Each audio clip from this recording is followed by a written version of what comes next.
And welcome back to Jeff Koinange Live here at Citizen Television. We're talking national cohesion here today. Very important in the countdown to 2022. And joining me here live is the chairman of the National Cohesion and Integration Commission, Reverend Dr. Samuel Kobia, talking about the way forward. And Reverend Doctor, I was asking, a lot of people are asking, in what state of cohesion are we as a nation right now? Well, that's a good question, and we need to see how we can assess this, the state of cohesion. As I said a little earlier, we have embarked on this process of determining the national social cohesion index. Mm-hmm. And this is really what will tell us. But I would say that we are not doing too badly, but certainly we need to do much more in order to be as cohesive as we should be. Now, the biggest challenge that I see, and to us and really to all those who believe in and want to see a cohesive society here, is the challenge of devolution. If we are not very careful, counties could become ethnic enclaves, which if they are inward looking, and knowing that it is possible now for a Kenyan child to go to primary school, secondary school, university education, get a job within their county. It's not the time that in a number of counties there are universities, almost every other county. And therefore, that's the challenge, that how do we ensure that these are not ethnic cocoons? And that is why, as NCIC, we wanted to work with the counties, with the county governments very closely. Yeah. Particularly when it comes to the equality in opportunities and the services. Because the Constitution provides that and the Constitution anticipated this challenge, that we could become ethnic enclaves, and said 30% of the establishment, in the counties should be people from communities other than the dominant ethnic community there. We are following this, and we wanted to now do in all the counties, where are we when it comes to the inclusivity? We are a very diverse country, ethnically, religiously, etc. And now what we want to do is to work with the counties and say, we really have an opportunity where we could help Kenyans to become truly Kenyans. So that each of the counties, and we did a study of this, and we found that more than half of the counties, in fact 3/4 of the counties, were not compliant in having 30% of the establishment. Yeah, that could be a problem. It's a problem. The other thing we are doing is in the institutions. Universities, we started with public universities, where we will also look at the employment, etc., how inclusive, are these. So these are part of the elements that would constitute the cohesion that we wanted to work with. Yeah, Shem, how would you describe the main political leaders and the formations they lead? Are these leaders, are they cohesive?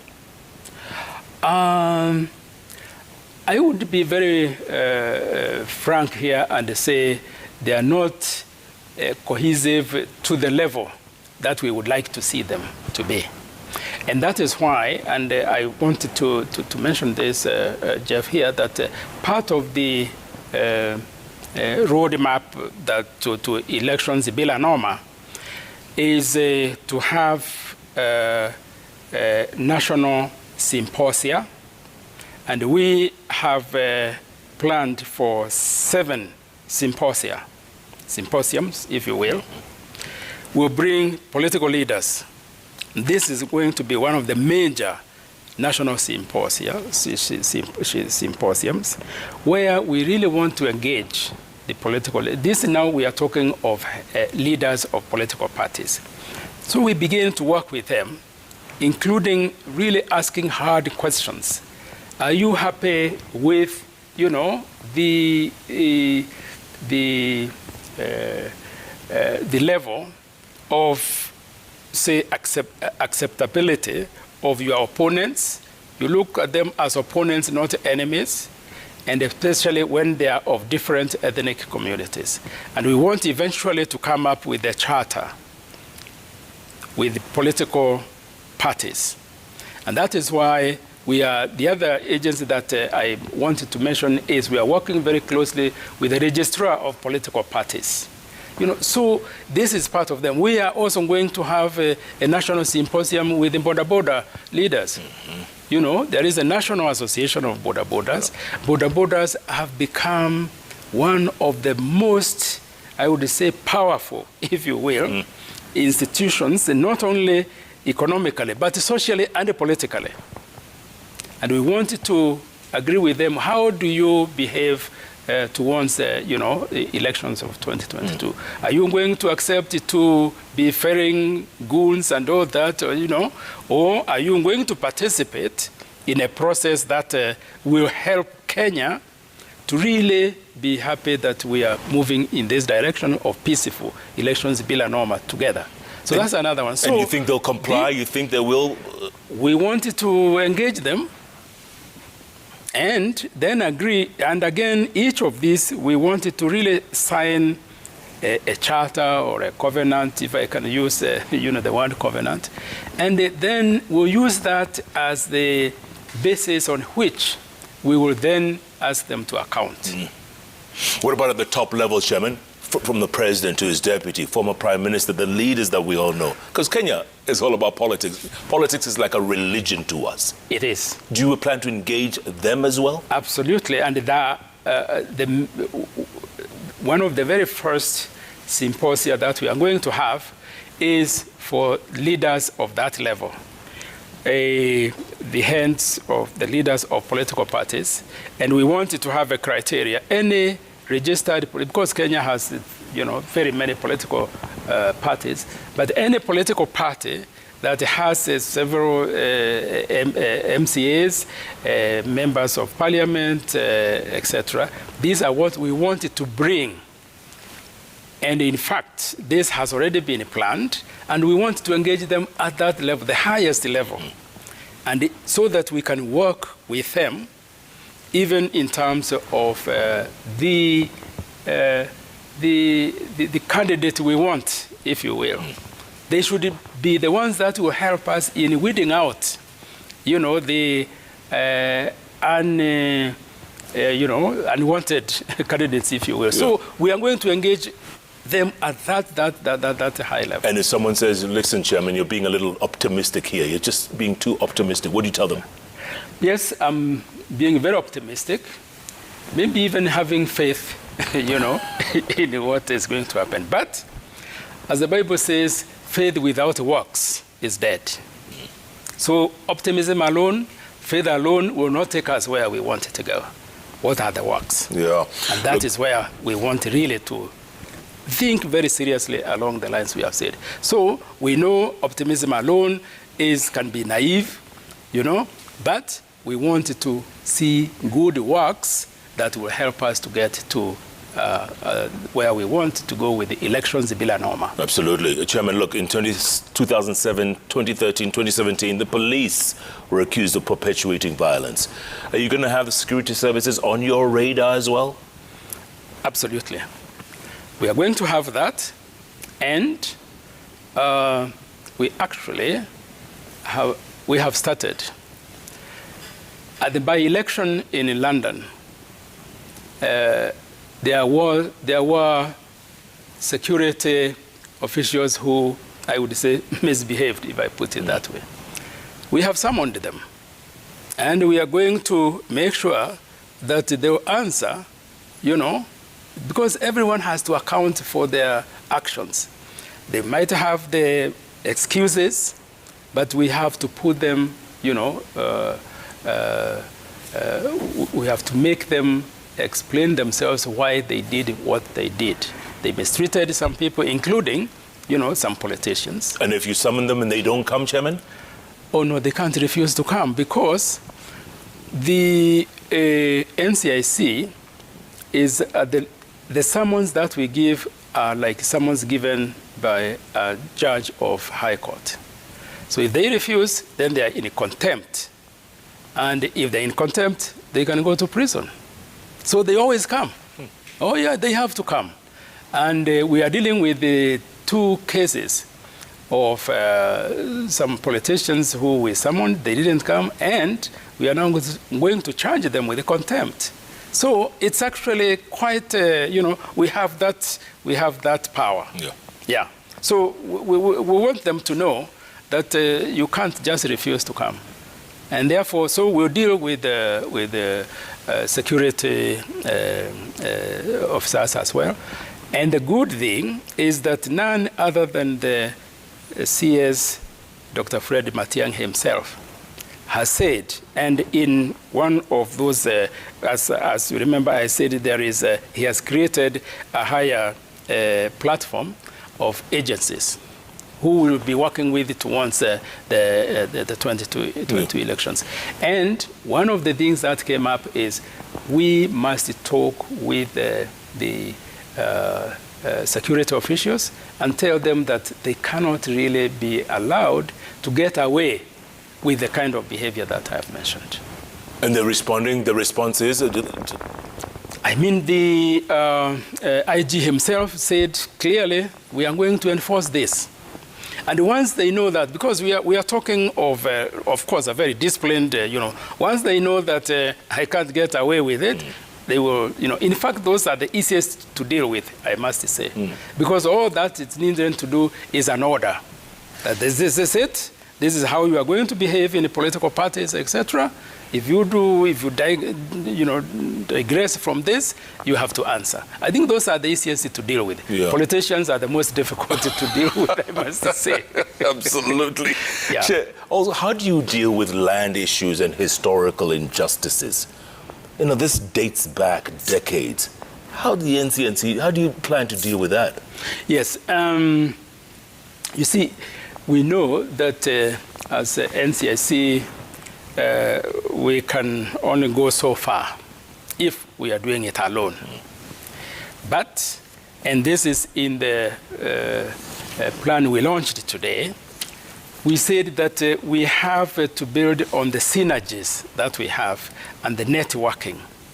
And one of those we are working very closely with is the National Lands Commission and the IEBC. Because in the conflicts that we are dealing with, I would say, Jeff, 80% has to do with the land, one way or another. And we talk of hot spots here, hot spots there, the cattle rustling, etc., but we have realized right across the board, land is a big trigger of conflict. And so we have agreed with in fact, a good example here is how we are dealing with the land as a trigger of conflict in Mandera. And these are 2 clans, Bare and Murule. These 2 clans, they are fighting simply because they can't agree, this is the border. Now, some of them, and this is where we have sometimes constituency borders being different from administrative borders. So we are working with the administration, with the Lands Commission, with the Survey of Kenya, and with the IEBC. And we have actually formed a subcommittee of that that's multi-agency I mentioned with. And more or less now we have agreed, and they said, look, IEBC will come, these others will come, tell us this is the border. We will agree. And it has taken years. That's all they want. That's all they want. It's just to be In the last 4 or 5 years, more than 20 people have been killed specifically because of that. And so we had a meeting in Mandera where we have a sheikh who has actually brought together all these leaders. All this is sponsored by NCIC.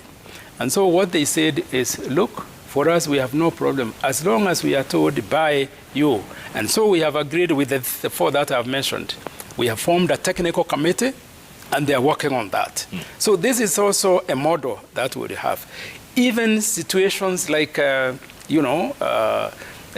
my own area, in Tharaka and Meru, there is a small border there that you have an MP who goes, and establishes an office across the border because they say, okay, this is my constituency. The other says, no, this is our administrative, boundary. So these are some of the issues that we have to deal with. So the issue of land is very, very critical. Secondly is the historical injustices based on land. That we feel that there is need to come up with, we don't lack the data, okay? There are many studies, there are commissions, there are recommendations, they haven't been acted on, but we really believe that time has come for us to look at this very, very seriously, because even in those situations where land was not a big issue, because of the population, you have a family, you have a mzee who has 5 sons, they divide their blood, then they divide it again.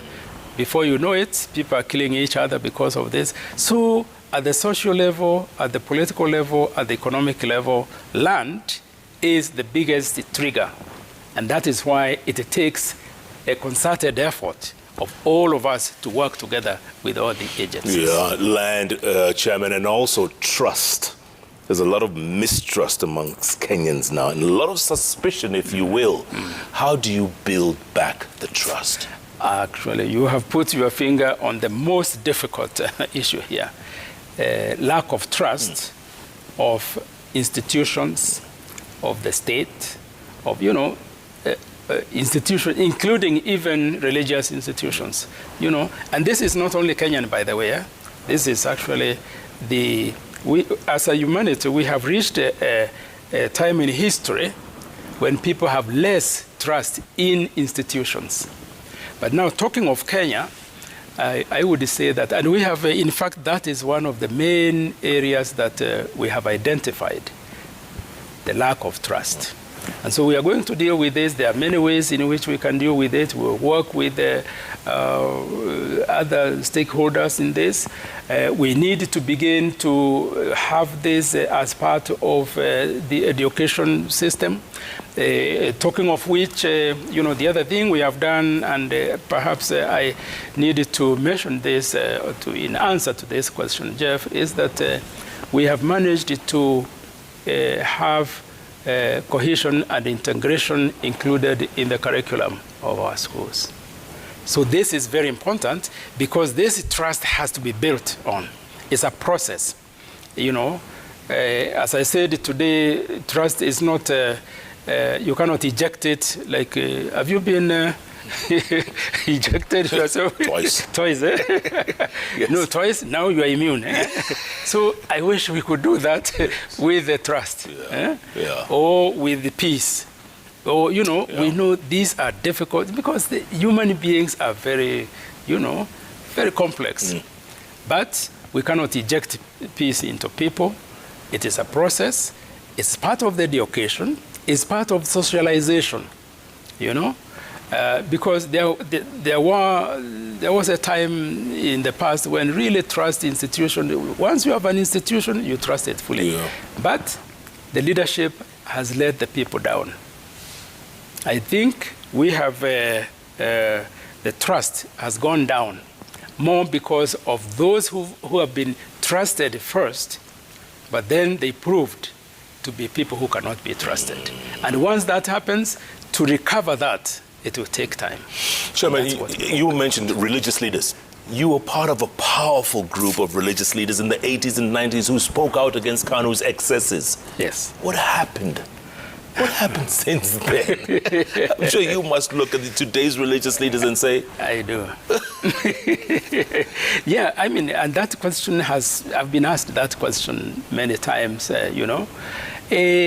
Perhaps during my time as the General Secretary of NCIC, you know, we were about the only national institution before the change of the Constitution that had not been systematically disabled, if I may put it. That's why we took, you know, we did what we did.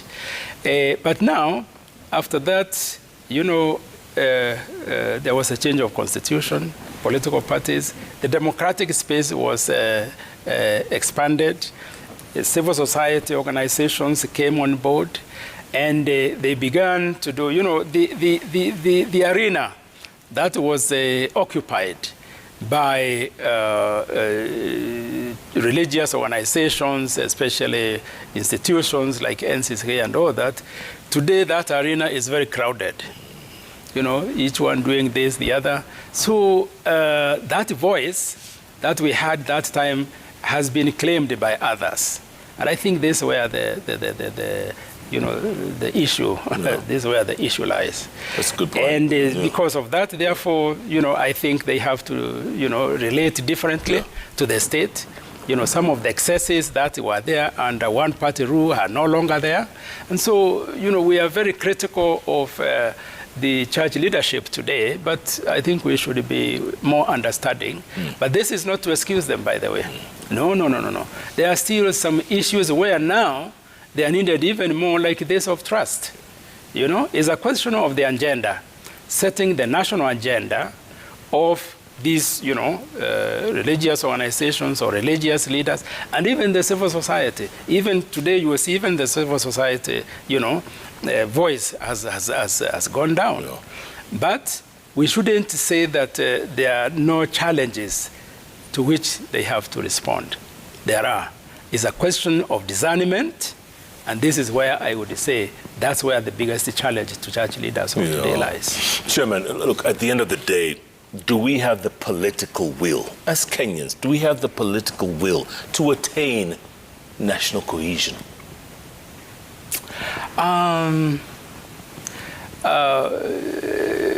Yes and no. Yes, because I think there is I've heard statements by top politicians and all that, really saying that, you know, Kenya is the only country we have. Okay? Yeah. We will not go anywhere, you know. And therefore, we have to agree on how to live together harmoniously, in a cohesive way, peacefully, because we need each other. And I think that is not contested. I've heard this from the highest, you know, leadership in this country. Okay, then you come to, you know, the situation on the ground, and you find other politicians, other leaders, who, you know, like there was a group of young people from Eastlands here, east part of the country, who had a skit where they were showing what happened when elections comes. The election comes and they say, we have been working together, lakini sasa elections have come, you go ni watu wetu tu tunataka peke yao. So you have that, you know, that contradiction between what we hear in terms of political will being sometimes, I would say, watered down by the other behavior of politicians. So it is a context where we need really to come together. But I think there is a, you know, a reasonable level of political will, but we need that political will to be higher than what it is Yeah, today. they say, kwa ground, mambo ni different. Kwa ground kabisa. Chairman, let's look at the magic wall. Let's see, people have been tweeting in all evening, asking you questions and all kinds of comments. So let's quickly go to the magic wall. Tweets coming in very thick and fast. Ongidi Hempstone says, we should advocate for a free, fair and credible election. Just let justice be just. We won't be talking about election bila norma. Okay. Point. It's a tough thing, letting justice be just. Davy Mungai 01 says, we need to come out and work with Kina Mama, CBOs, youth, community leaders. We have tried working with them, but it's hard to reach out to them. Why is that hard to reach out to them, Chairman? I don't know, because we are reaching them ourselves. Really, I would say as NCIC, we are reaching those, Are they responding? In fact, they responded very well. They responded very well. And we must continue doing the same. Yeah. Nyantika Chester says, I don't think we should still be using tribe ethnicity as a parameter in planning. For example, a census. The political class has negatively used such data for political expediency, and such further accelerates negative ethnicity in Kenya. Do you agree? I agree. Absolutely. Biro Kello says, NCIC should be given power to prosecute, and hate speech should be painfully punished or lead to nullification of the politician's candidature. List of shame is of no use to the breed of politicians we have currently. But you're saying they are paying attention. They are paying attention. I really would say to my friend Biro Kello. Yes. The first part, I fully agree with him. And, especially in terms of painfully punished, these leaders, and be nullified. That is exactly what we are talking about, that they don't even wait to be nullified when they are elected. They shouldn't be candidates in the first place. And that is what the wall of shame really is pointing to. Yeah. That if you are known to be that kind of a person, then you shouldn't even be eligible. What kind of a leader we are going to have and that's why political parties become important here. They should not clear candidates or make them candidates when they have these issues. And that Biro Kello, I think, is right there. They should be nullified if they get to be elected, but even before, they shouldn't even be candidates in the first place. Yeah, but remember, Chairman, we had a whole chapter in the Constitution on that, remember? Chapter 6? Yes, Chapter 6 is our biggest instrument that we have, and we are using it. And as I say, what Biro Kello was saying in terms of painfully punishing those, there are 3 levels at which the punishment will be. On the political level, they shouldn't even be candidates. On social level, they become pariah, so that people will know, And then on criminal, then they should actually be tried and even end up in jail. Those are the 3 pillars of consequences that we are working with as we do this process to elections bila norma. Good. Chris Gweth says, I would rather we get to the ground community grassroots and reconcile Kenyans. Let's not waste time with the politicians on the wall of shame and the like. They don't care. They don't know they care. We have proven that they care. Yeah, so I think he didn't listen to what I said. They care. They do care, huh? They do care. Well, I want to see that. Okello Mwalimu says, NCIC Kenya should be reminded that, to a politician, any publicity, whether positive or negative, is important. Having hate mongers in the Hall of Shame won't help. Let them lobby for prosecutorial powers instead. They must equally represent, or rather present, watertight cases in court. Yes, and as we said, yes, we want to bring watertight cases. But let me also say that we have actually been lobbying for prosecutorial powers. And even in Parliament, there is a bill where we have requested for that. And we'll be happy to have prosecutorial powers, but the Constitution, of course, provides that it's only the DPP who can prosecute. But what the catch really here is that unless we have these cases dealt with speedily. There is a sense in which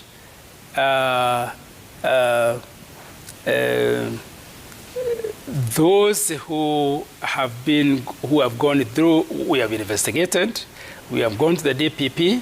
The DPP has gone to court, and in many cases, some of the people there are compromised, and the case just fizzles out.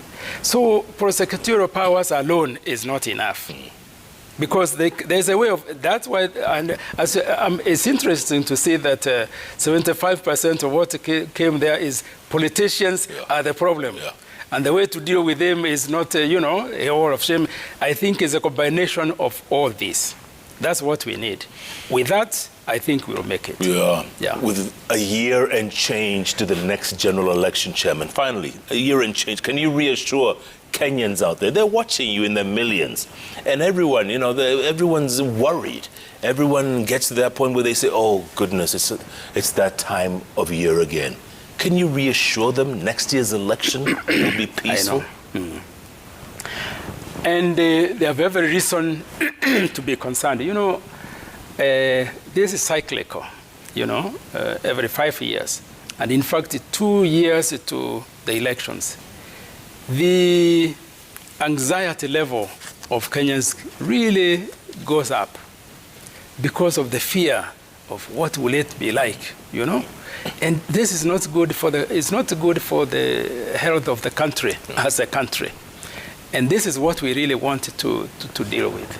Because when, and now you have some Kenyans beginning even to say, no, maybe closer to the elections, I will move from this place and go elsewhere until after the elections. This is not good, for the country. And that is why I believe that it takes all of us, those who really believe and want to have peace, and that's the majority of Kenyans.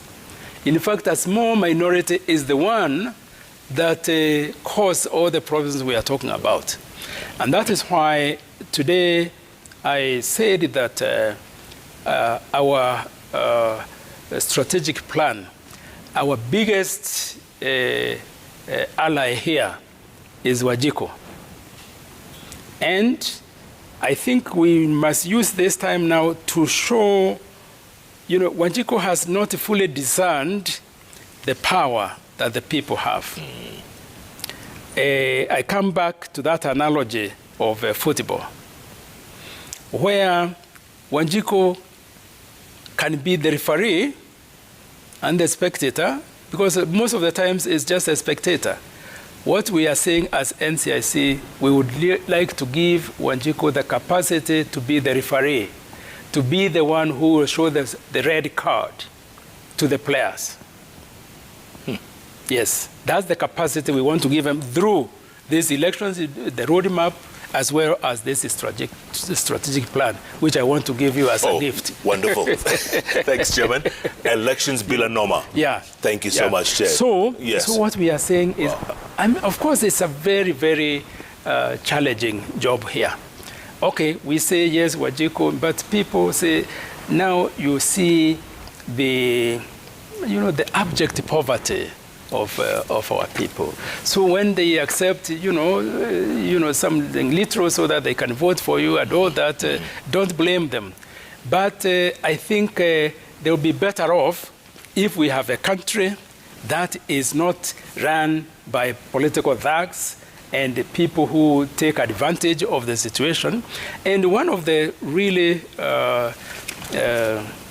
troubling situation here, we have talked a lot about politicians, etc., but we have seen a very dangerous trend in this country of kidnappings, of people taking advantage of the poverty of our people and using anything and everything to get money. So that as I remember, Professor Kibwana wrote an article on a truly national philosophy of Kenya, to which I wrote a rejoinder and agreed with that, and it was in the Sunday Nation. And I said, and I came up with this, building blocks towards a national philosophy, using Article 10 of the Constitution, national values and the ethos, and then Chapter 6 and the NCIC Act. If we do this so that we can really begin to see what is the kind of Kenyan we want. We in NCIC, those 70s and 80s, we led the country in the Kenya we want. And the Kenya we want with this constitution, we have, more or less that, is the Kenyan we want. The Kenyan. That is where there will make a difference. Chairman, thanks so much for the strategic plan. Most welcome, Jeff. I like this: one people, one nation, one destiny. That's our motto. And then violence-free 2020-22. That's right. Elections bila norma. Elections bila norma. Yeah. Chairman, we wish you all the best.